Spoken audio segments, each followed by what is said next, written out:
விருச்சிகம் என்ற அற்புதமான சபையிலே வந்துள்ள பேர்விழி சொன்னால் தெரியும். என்ன யார் என்று விளக்கம் சொன்னால் தெரியும். இதுவோ என்ன நாடு?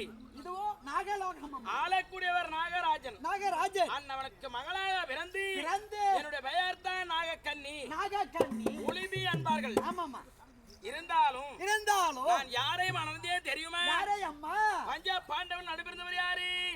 11 நாமதாய் படை அர்ஜுன பெருமான் அன்னவரையை மணந்து தீர்த்த யாத்திரையாக வந்தார். ஆமாங்க. இருவரும் காதல் வயப்பட்டு சுகபோகமாக திருமணம் நடந்தது, முடிந்தது. இருவரின் சுகபோகத்திலே பிறந்தவன் என்னுடைய மகன் நல்லரவப்பாளன்.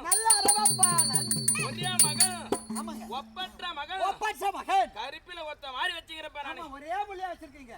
அப்படி இருந்தாலும் என் பிள்ளைக்கு 32 லட்சணம் பொருந்தியவன். 32 அங்கலட்சணம் பொருந்தியவன். அப்பேற்பட்ட மகனை பெற்றெடுத்தவன்.